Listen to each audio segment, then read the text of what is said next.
Bienvenue à toutes et à tous pour ce webinaire donc, sur le thème des enquêtes de devenir des diplômés avec Sphinx. Alors, pour le déroulé de ce webinaire, simplement, donc ce webinaire va durer une demi-heure, donc de 10h à 10h30. Quelques petites informations. Donc ce webinaire sera enregistré, donc nous pourrons vous renvoyer le lien de la vidéo et vous pourrez la regarder à tête reposée quand vous le souhaitez. Elle sera disponible sur YouTube. Vous avez pu le voir, puisque certains m'ont répondu, vous avez à droite, dans la petite barre qui s'inscrit sur l'écran, une petite zone sur laquelle vous pouvez poser vos questions. Alors, pour plus de confort pendant ce webinaire, je ne vais pas répondre en live, mais je regarderai sur la fin de la présentation pour piocher quelques questions et répondre. Et sinon, je répondrai à l'ensemble des questions, à chacune d'entre vous. Et puis, à la fin de ce webinaire, vous recevrez notre fameuse petite enquête de satisfaction à laquelle je vous invite à répondre de manière très objective et à mettre vos commentaires par rapport à votre niveau de satisfaction suite à cette présentation que je suis en train et que je vais vous faire. Alors, quelques petites informations techniques encore. Donc là, j'en ai parlé, la zone de questions ici dans le pavé violet. Et puis, je vous invite à utiliser le son audio de l'ordinateur. A priori, ça doit fonctionner puisque vous m'avez, pour certains, confirmé que vous me voyez bien et que vous m'entendiez bien. Alors, sans plus attendre, on va commencer la démonstration juste avant une petite présentation rapide de la société Sphinx pour celles et ceux qui ne nous connaîtraient pas. Donc, voilà, Sphinx, c'est une société basée en France, on est basé à Annecy. Ça représente une soixantaine de collaborateurs entre les informaticiens, les commerciaux, les formateurs, les chargés d'études et j'en passe.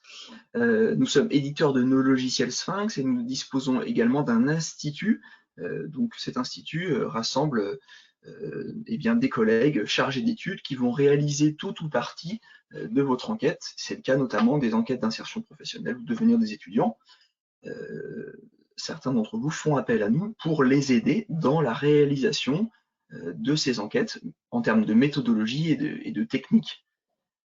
Sphinx, donc nous existons depuis à peu près une trentaine d'années et nous avons une offre globale. Je vous parlais des logiciels, je vous parlais également de notre service études, qui a l'habitude de réaliser des enquêtes quantitatives, qualitatives et également faire du conseil.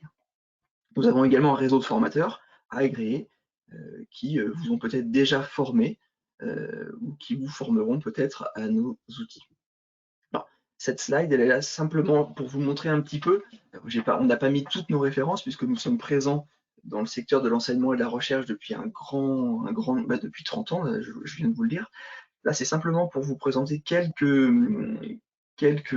noms d'universités, de grandes écoles qui utilisent nos logiciels, soit pour faire des enquêtes d'insertion professionnelle, enquêtes d'évaluation des enseignements, ou pour faire de la pédagogie, pour enseigner les méthodes d'enquête par questionnaire.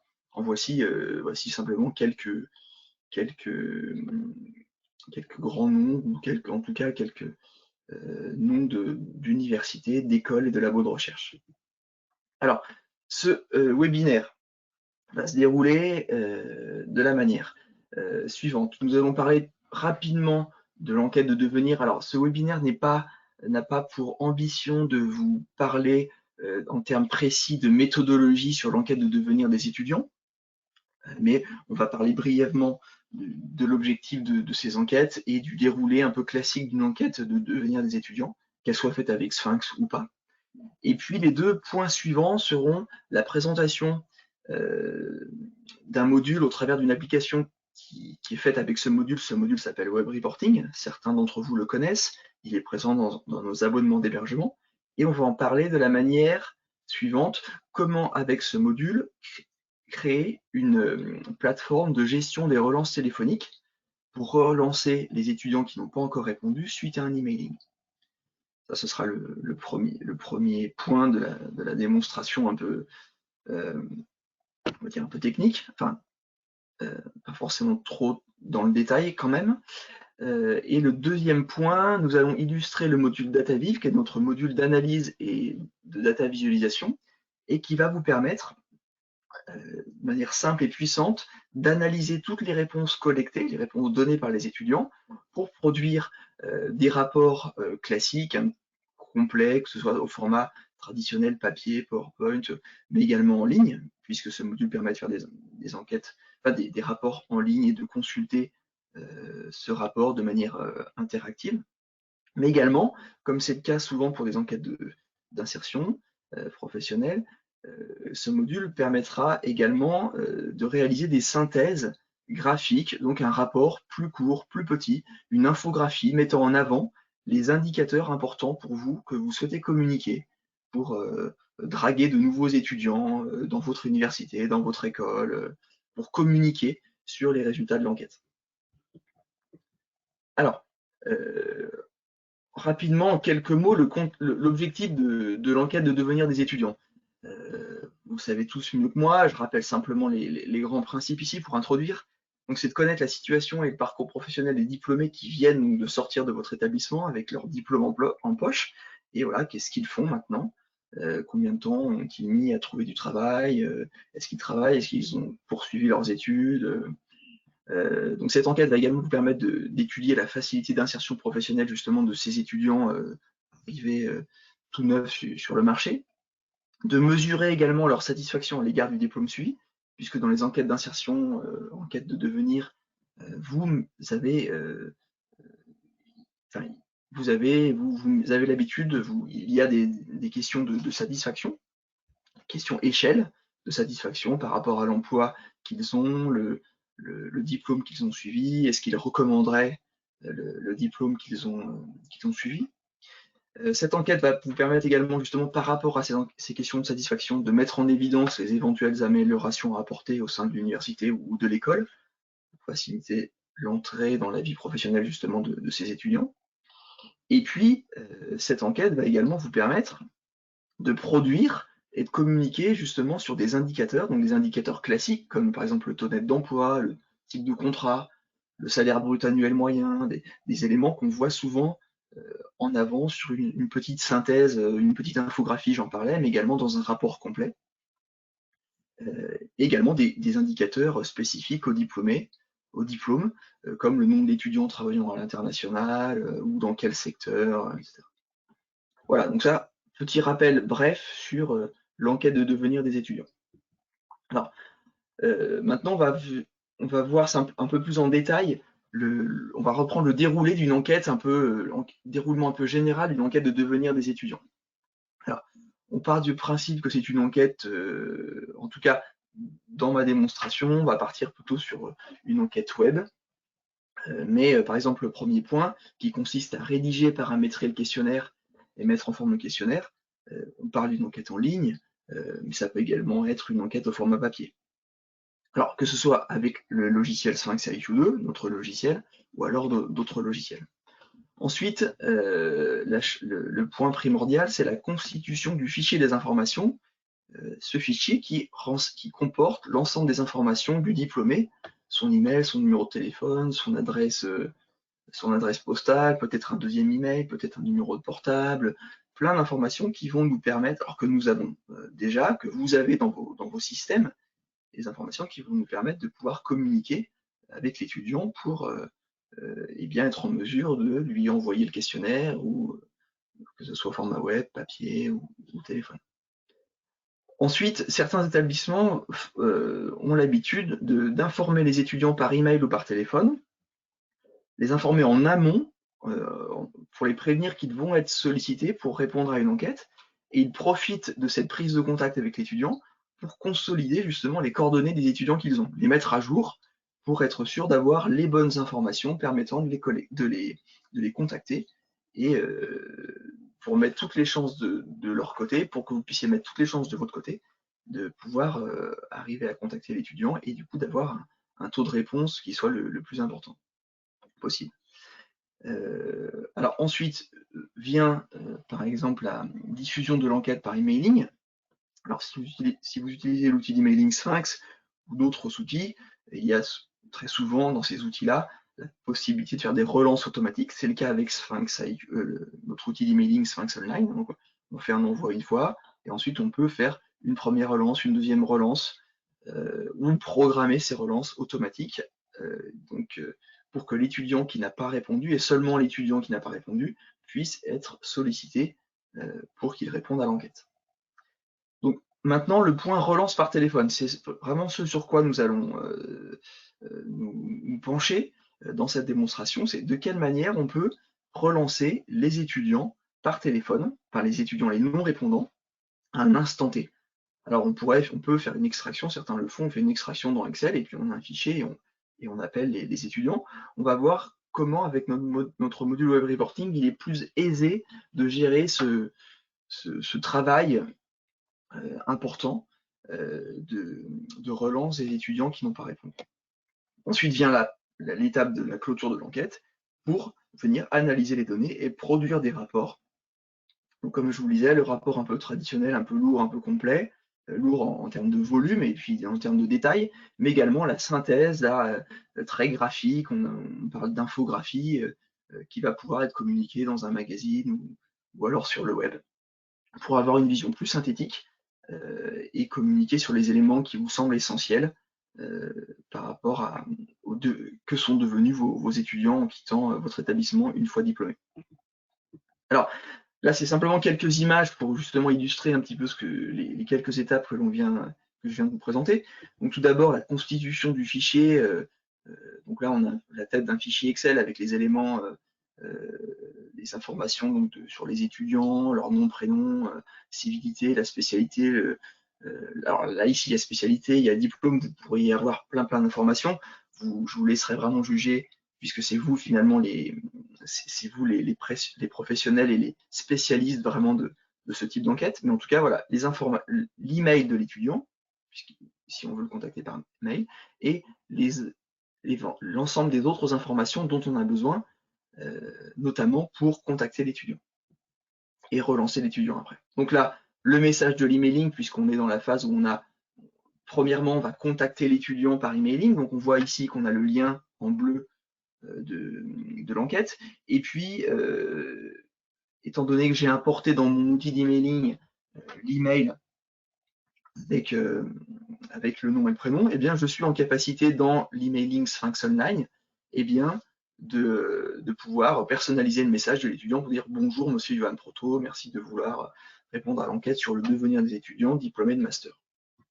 Et ensuite, l'étudiant, après avoir reçu ce message, bien, il a le choix de répondre à cette enquête. Là, j'ai mis simplement une petite copie écran du questionnaire sur le devenir des diplômés. Donc, depuis son écran d'ordinateur, donc là, vous avez la copie d'écran un peu plus grande, ou alors, ici, copie d'écran de cette même enquête depuis un smartphone ou une tablette, puisque nos enquêtes sont en responsive design. Voilà. Donc là, c'est simplement pour illustrer la première étape. J'importe les données, donc email et autres informations qui sont importantes pour mon enquête, mais qui vont me servir également pour relancer les étudiants par téléphone.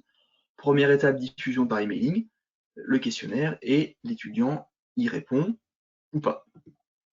Voilà. Alors, là maintenant, je vais simplement parler un petit peu de notre outil pour préciser un petit peu justement ce que permet de faire notre outil, en restant toujours dans ce processus un peu général. Donc ce schéma n'a aucune ambition d'être très technique, hein, c'est simplement pour présenter les différentes étapes. Donc l'ingénieur d'enquête a fait le paramétrage du questionnaire dans Sphinx IQ2. Voilà. Ensuite, il publie l'enquête sur Sphinx Online ou la plateforme Sphinx Online pour celles et ceux qui ont fait le choix ou qui feront le choix d'installer notre solution d'hébergement au sein de leur école ou université. Ensuite, l'ingénieur d'enquête continue son travail en faisant la diffusion du questionnaire par emailing, c'est ce que je viens de vous montrer par les quelques copies écran, pour contacter les répondants qui vont répondre depuis leur écran d'ordinateur, smartphone ou tablette, hein, c'est ce que je viens de vous montrer.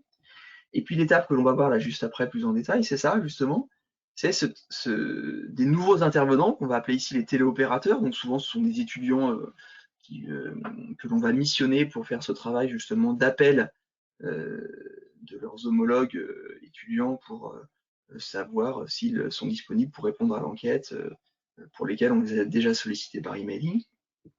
Et enfin, l'ingénieur d'enquête va lui après faire l'analyse des données pour que les personnes en charge de la consultation des analyses, donc les étudiants, l'ensemble des commanditaires, enfin des personnes qui sont censées voir les rapports, puissent y accéder et les consulter.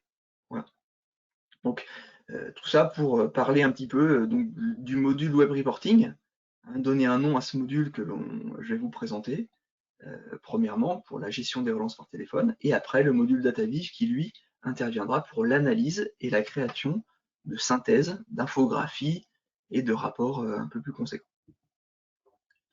Alors, juste avant de vous montrer à quoi ressemble la plateforme, voilà, la plateforme, je le répète, va vous permettre de faciliter la relance des non-répondants.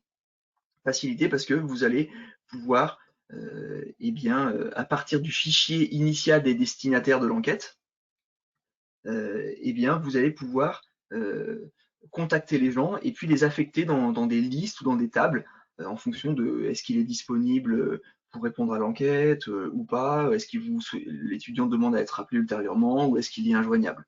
Comme ça, vous allez pouvoir entre guillemets, ranger ou gérer de manière plus facile et pratique la liste des étudiants que vous ou le téléopérateur devra contacter. Et donc cette plateforme, vous allez le voir, va servir soit puisqu'on a l'étudiant en question en ligne et qu'il est disponible, et bien lui faire la passation de l'enquête en direct, hein, en live. Voilà, ça prendra peut-être voilà, 5-7 minutes. Et dans ce cas-là, je vous invite à les prévenir. Ou alors, vous allez peut-être l'informer ou lui proposer, tout du moins, de lui renvoyer l'URL qui lui a déjà été envoyée, mais de lui renvoyer afin qu'il puisse y répondre dans les plus brefs délais. Voilà, donc cette plateforme, on peut soit y accéder de manière libre, si jamais par exemple je suis cette personne qui doit appeler je sais pas moi, une centaine d'étudiants ou plus ou moins, ou alors si vous avez une liste importante d'étudiants à faire appeler, eh bien vous pouvez créer, vous pouvez séparer par exemple cette base de listes de non-répondants en par exemple 5 ou 6 personnes ou afin que 5 ou 6 opérateurs puissent avoir chacun leur liste et appeler leurs étudiants. Voilà, donc c'est le cas ici dans la démonstration que je vais maintenant vous faire. Alors, on va ici, voilà, j'accède justement à cette plateforme. Voilà, donc je suis sur la plateforme Web Reporting, dont je vous parlais tout à l'heure, et comme je vous l'ai dit, justement, je viens de vous le dire, étant donné que moi, dans mon cas, alors même si c'est pas vrai, je n'ai pas des centaines d'étudiants à rappeler, mais je me suis quand même créé un accès, opérateur 1, on imagine que je suis dans la peau de l'opérateur 1, j'accède à ma plateforme de gestion des relances et je vais découvrir la liste des étudiants et étudiantes à rappeler. Alors, Web Reporting, ça permet de faire ça justement. Donc là, ce qu'on a sous les yeux, c'est la liste avec des informations. J'ai fait le choix de présenter mes étudiants à rappeler par leur civilité, prénom, nom, diplôme et spécialité. Étant donné que je sais, je ne sais plus si je voulais préciser, mais il s'agit d'enquête de devenir dans mon exemple sur le diplôme du master. J'aurais pu ne pas faire apparaître le diplôme puisque je sais que je contacte des étudiants diplômés de master. J'aurais pu peut-être simplement laisser la spécialité. Voilà, ça c'est une maquette assez proche de ce que font certains de nos clients. Certains font mieux, certains font des choses un peu plus simples. Tout ça, c'est pour vous montrer qu'avec le module Web Reporting, les informations que vous allez pouvoir afficher, par exemple ici en colonne, eh bien c'est vous qui allez choisir quelles informations vous voulez faire afficher pour que ce soit pratique pour vous, pour les opérateurs, afin qu'ils travaillent de manière efficace. Donc ici à gauche, on va voir la liste des actions. Donc moi, ces actions, ici j'en ai 4. Consulter la table ou la liste des étudiants à relancer, la liste des étudiants à rappeler ultérieurement parce qu'ils m'ont dit qu'ils n'étaient pas disponibles et ils m'ont demandé de les rappeler un peu plus tard, les étudiants contactés et les étudiants injoignables. À gauche, ici, j'ai également mis un petit mode d'emploi, mais c'est pour vous montrer qu'il est également possible de mettre quelques petites instructions, ou alors on peut avoir un mode d'emploi un peu plus conséquent que l'on pourrait faire apparaître en première page, plutôt que d'arriver directement sur la première table.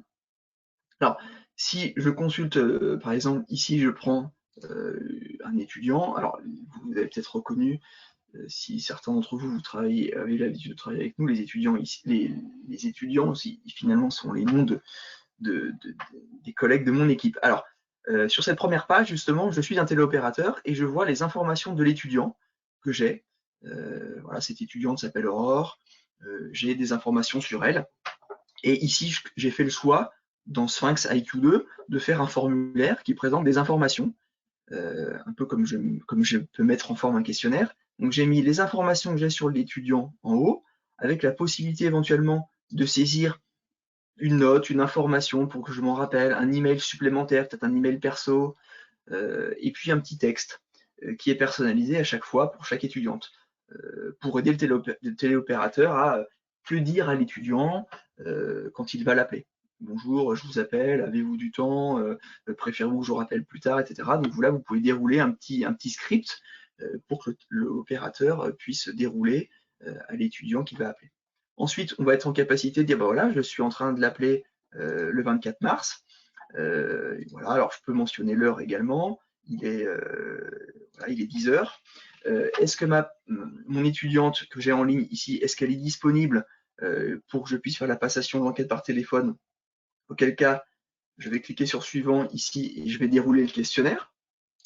Voilà, et là, dans ce cas-là, on retrouve ici le questionnaire sur l'enquête sur le devenir des étudiants, dans un format peut-être un peu plus simplifié que celui qui a pu lui être envoyé par emailing. Il est plus simple, il y a moins de fioritures. Si ce n'est pas le cas, s'il n'est pas disponible, il n'a pas 10 minutes devant lui là, pour que je puisse dérouler l'ensemble des questions, eh bien peut-être, dans ce cas-là, je peux lui proposer d'envoyer le lien de l'enquête. Alors là, ce n'est pas automatique, je vais faire un copier-coller du lien et je vais pouvoir lui envoyer par ma boîte mail. J'ai l'email ici, j'ai le lien, je lui envoie. Ensuite, s'il n'est pas disponible, eh bien, il me dit, bah voilà, elle me dit, dans ce cas-là, rappelez-moi par exemple demain à midi. Voilà, donc je note la date de demain, l'heure de midi, et je clique sur enregistrer pour fermer. Et dans ce cas-là, eh bien, cette étudiante va basculer dans la table des étudiants à rappeler ultérieurement. Je vous montrerai juste avant. Et injoignable, je clique sur injoignable, pareil, et il basculerait dans la table des étudiants injoignables. Donc dans mon cas, je vais cliquer sur enregistrer pour valider ma saisie de cette étudiante pas joignable, mais que je veux, pour laquelle je veux quand même garder l'information, qu'il faut que je la contacte et bien demain. Si je vais dans cette fameuse table, justement, des étudiants à rappeler, voilà, donc je vois bien que je l'ai appelé ici, voilà, ici, je l'ai appelé aujourd'hui le 24 mars à 10 heures, et elle m'a demandé de la rappeler le 25 mars à 12 heures. Alors, cette petite table également pour montrer qu'on peut mettre d'autres informations. Moi, j'ai fait le choix de mettre l'état de l'appel, à savoir justement ce qu'elle a pu me dire, indisponible, rappel ultérieurement. Je mets ça dans une couleur pour différencier et voir l'information qui est importante pour moi, la date et l'heure de rappel, et la date de l'appel pour que je puisse savoir quand est-ce que je l'ai appelé. Je vous montre ça pour vous montrer et vous dire que dans un web reporting, on peut personnaliser pas mal d'informations pour que les informations nous sautent aux yeux et qu'on puisse mieux les distinguer des éléments importants, le terminer, donc l'étudiant a fini de répondre à l'enquête, voilà, et les étudiants injoignables, la liste est là. Voilà, donc c'était ma fameuse plateforme avec mes 4 tables suivant les différents statuts des étudiants que je dois rappeler. Et cette table ici, elle est extraite de l'ensemble de ma base des destinataires et je récupère ici les étudiants qui n'ont pas répondu, mais je suis également ici, je travaille sur une clé initiale suite à la diffusion par emailing, c'est-à-dire que si entre-temps l'une des personnes que je dois appeler répondait par l'outil d'emailing, eh bien elle disparaîtrait de ma table des réponses. Voilà. Alors, maintenant je vais reprendre le déroulé du webinaire. Je vois que le temps avance et file. Alors, donc, je vous ai montré cette fameuse plateforme. Voilà, ça c'était quelques slides au cas où nous avions une difficulté avec Internet. Maintenant, je vais vous parler du module DataViz. Donc, DataViz, c'est notre outil d'analyse et de data visualisation. Donc, l'idée, ça va être, ce module va vous permettre de gagner du temps à mon sens, dans l'analyse et également dans la création de supports de restitution, soit papier, soit web, plus ou moins synthétiques. Mais en tout cas, il va vous permettre de pouvoir communiquer de manière percutante et graphique sur des indicateurs. On aperçoit ici sur le bord de la page simplement une petite image que j'ai mise d'un rapport que je vais vous montrer, avec des indicateurs, un niveau de satisfaction, un pourcentage de satisfait, un pourcentage de je travaille à l'étranger, un pourcentage de je poursuis mes études, etc., etc. Donc le but, c'est vraiment, DataViv, c'est analyser vos données et produire vos rapports et vos synthèses pour pouvoir communiquer et sur les bons taux ou les bons chiffres que votre école a obtenus suite à l'enquête d'insertion professionnelle. Alors, là, on a ici quelques exemples. Je vous les montrerai un peu plus en détail. Donc là, je vais vous montrer, dans ce cas-là, en me connectant dans mon compte. Donc là, on est sur un compte Sphinx Online. Je vous parlais tout à l'heure de web reporting. Maintenant, on va dans DataViv. Sur une de mes enquêtes, donc cette enquête s'appelle ici Webinaire Insertion 2. Donc je reviens sur mon enquête et je vais dans la partie DataViv justement pour vous montrer quelques exemples justement d'analyse. Alors, tout d'abord, une vue un peu synthétique, ici, réalisée dans DataViv. Donc DataViv, en gros, l'environnement c'est quoi? À gauche, vous avez l'ensemble de la liste de vos variables, enfin la liste de vos questions, vos variables, et quand on les glisse dans la page, eh bien on a rapidement, enfin on a automatiquement un graphique ou un tableau, et là j'ai créé une vue qui me donne quelques informations avec en gros ici un taux de satisfaction, une note de satisfaction, un salaire brut moyen, différents diplômes, les secteurs concernés, où travaillent les étudiants, etc. Donc cette vue-là, je peux la partager en ligne. En cliquant ici sur le play, eh bien, je vais voir ce rapport synthétique en ligne. Je peux le communiquer comme ça, le partager. Et puis en haut, vous avez un filtre. Alors, soit par exemple, je vais choisir ici un diplôme en particulier, droit des affaires, et l'ensemble de mes vues ou celles que j'ai décidées vont s'actualiser en fonction du diplôme en particulier. On voit que le salaire change, la note de satisfaction peut changer. Si j'enlève les filtres, eh bien, je reviens sur ma population totale, mais je peux également, puisque mon rapport en ligne est interactif, cliquer sur un même diplôme ou un autre pour refaire ce filtre automatique. Voilà. Donc ça, c'était une petite la présentation d'une petite synthèse. Maintenant, si je viens par exemple vous montrer quelques exemples,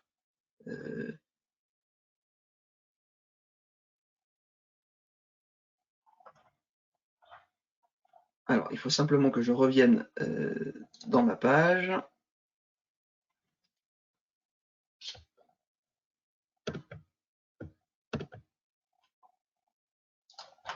Voilà. Donc là, on a un autre exemple où on a ici, par exemple, fait afficher la note de satisfaction. Ça, je l'ai fait rapidement pour vous montrer un autre exemple. La note de satisfaction concernant le cursus d'études. Et on a croisé ce niveau de satisfaction sur une carte de France. Ou alors, on peut également croiser l'information sur, sur une carte autre, comme ici la carte de la région Rhône-Alpes. Voilà. Ah oui, voilà. J'avais un petit problème d'affichage, j'y suis maintenant. Donc, on peut rapidement, comme ça, afficher, je vous le disais, une valeur, une information, un taux. Ici, c'est le salaire brut moyen sur une carte. Ici, la région Rhône-Alpes. Et puis, rapidement, ici, avoir un niveau de satisfaction par rapport sur le satisfaction globale concernant le cursus, mais pour chacun de mes diplômes. Et si j'ai toujours accès ici au filtre, eh bien je vais pouvoir activer, choisir un diplôme en particulier pour venir zoomer sur un diplôme en particulier. Je vais simplement prendre 2 minutes, non pas 2 minutes, quelques secondes pour justement faire cette démonstration juste de comment j'obtiens justement une variable. Ici, c'est le résultat de ma note de satisfaction globale concernant le cursus d'études. J'ai ici le graphique d'une question de type satisfaction. Si je choisis ici ma jauge, eh bien, je vais avoir une information qui correspond pour moi à vraiment un indicateur que je vais pouvoir communiquer facilement, une note de 7,3 sur 10. Je peux réduire ici le titre pour donner une information plus courte. Maintenant, je vais pouvoir également afficher, comme je vous l'ai montré tout à l'heure, une carte. Je décide d'avoir la carte de France, ou alors par région, et je vais prendre l'Auvergne-Rhône-Alpes. Et si je reprends cette même note de satisfaction et que je la croise sur eh bien, cette carte, je vais voir ma note de satisfaction concernant la satisfaction par rapport à mon cursus, département par département, sur ma carte de la région Auvergne-Rhône-Alpes. Voilà. Voilà ce que je voulais vous montrer rapidement. Donc ça, c'est une synthèse qui a été faite. J'ai pris quelques minutes à la faire, un petit peu plus. Et là, c'était simplement pour vous montrer que le simple fait de glisser une variable dans ma page, on a rapidement des éléments qui sont communicables, qui sont graphiques et qui permettent de pouvoir être présentés dans un rapport. Je vous montre simplement encore une autre vue, qui est une vue qui va ressembler vraiment à une vue telle que l'on pourrait l'imprimer pour la diffuser. Alors c'est cette vue-là. Alors pour vous la montrer un petit peu plus en grand, je vais faire comme ça. Donc là, c'est un format type 21-29-7, donc un rapport un peu, une vue un peu synthétique qui explique un petit peu le contexte, le nombre de personnes, le taux de réponse, et puis ici des titres avec des indicateurs qui me semblent importants sur les à communiquer avec la photo peut-être d'un étudiant et son témoignage, puisque dans le logiciel, on peut facilement aller fouiller dans le texte pour voir quels sont les commentaires des étudiants qui ont déclaré être satisfaits du cursus, qui ont déclaré qu'ils recommanderaient le diplôme, qui sont satisfaits et qui parlent un petit peu de leur premier pas dans l'entreprise. Voilà, toutes ces informations, voilà, elles vont comme ça vous permettre de pouvoir communiquer un document graphique, sympa, et voilà. Donc à la fois dans DataVis, vous pouvez produire ce type de document et analyser les données. Donc voilà, un produit un petit peu entre guillemets deux en un pour donc analyser, produire des restitutions graphiques sans forcément passer par un logiciel ou par quelqu'un que vous n'avez peut-être pas sous la main qui aurait l'habitude d'utiliser un logiciel un peu d'infographie pour réaliser une infographie. Voilà, donc je vais revenir rapidement sur mon PowerPoint pour vous montrer trois exemples qui me semblent importants puisque ce sont des exemples concrets de clients. Je les avais déjà présentés lors du dernier webinaire sur le même thème que j'avais animé avec une de nos clientes de l'Université de Savoie. Donc, je vais tout d'abord vous montrer cette analyse réalisée par l'Université Évry de Paris-Saclay. La particularité de cette analyse, donc elle a été faite dans DataVis avec l'outil que je viens de vous montrer. Donc, on arrive directement sur la page de l'université. Et la particularité, c'est également pour montrer qu'il est possible de le faire, c'est que l'analyse dans DataVis, vous la voyez ici, elle a été faite dans DataVis, et elle a été intégrée dans la page web. Je vais vous montrer par exemple celle-ci. On parlait d'indicateurs importants, le taux d'insertion à 30 mois pour les masters, taux d'insertion à 30 mois pour les licences, emploi stable, cadre et profession intermédiaire, etc. Donc on voit bien ici que nous avons une fenêtre. Donc c'est notre vue DataVis qui a été donnée à ces dimensions-là et qui est intégrée directement dans votre page web. Donc vous pouvez avec DataVis intégrer une infographie, une analyse, une synthèse dans votre page web. Voilà, ça me semble important à préciser. Ensuite, un autre exemple, c'est toujours l'Université Paris-Saclay, mais c'est ici l'Université Paris-Sud, Paris-Saclay, qui, eux, ont également utilisé le module Web Reporting, que je vous ai présenté tout à l'heure. Ils l'ont utilisé pour partager plusieurs vues.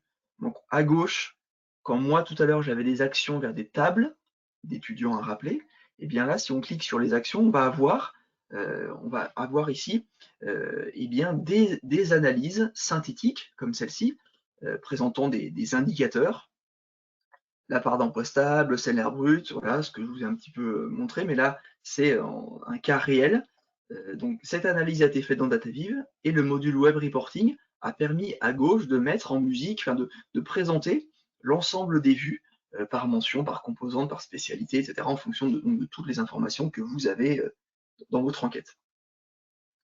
Et enfin, pour terminer, une autre présentation qui est celle de l'Université Savoie-Mont-Blanc, qu'on vous avait présentée en avril dernier, me semble, oui, il y a quasiment un an.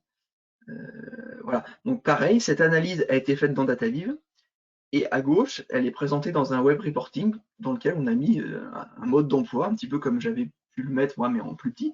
Et on voit ici donc ma vue DataViv avec différents graphiques, une carte, comme je vous ai montré, l'évolution du salaire, un smiley avec un indicateur pour avoir une information percutante.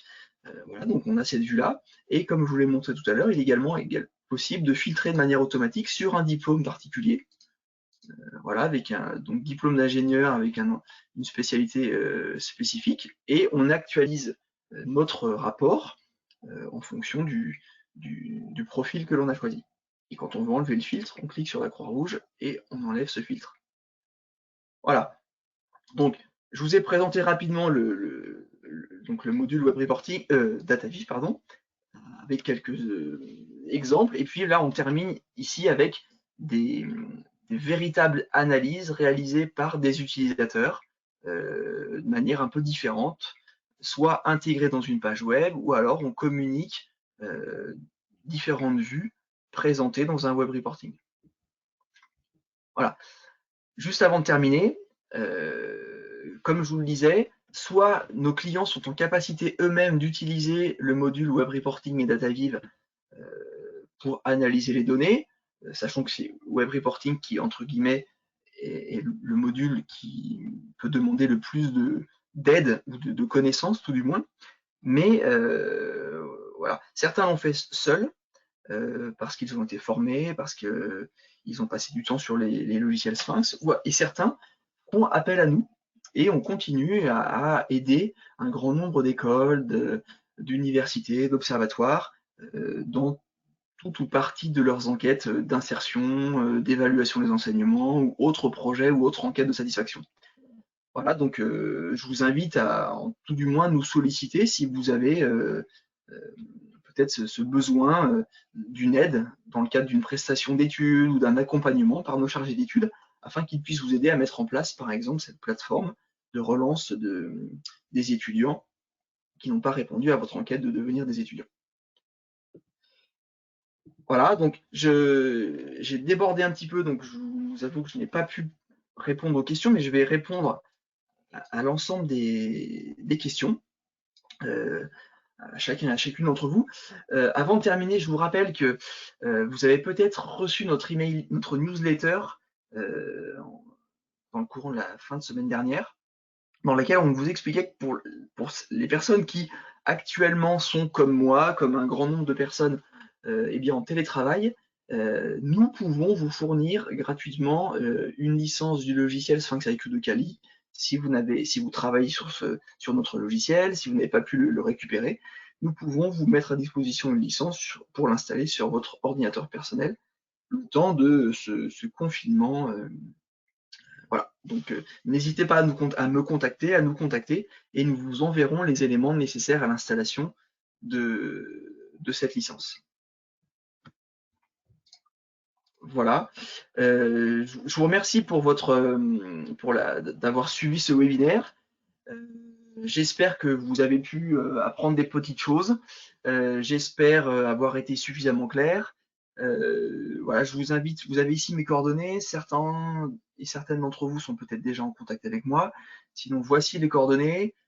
Donc, ce webinaire est enregistré, il vous sera diffusé, ainsi que le support de présentation. Et je vous recontacterai pour répondre à vos questions. Je vous remercie, je vous souhaite une excellente journée et du courage pour la nouvelle organisation qui nous est imposée à chacun et à chacune. Et je vous dis à bientôt et à votre disposition. Au revoir.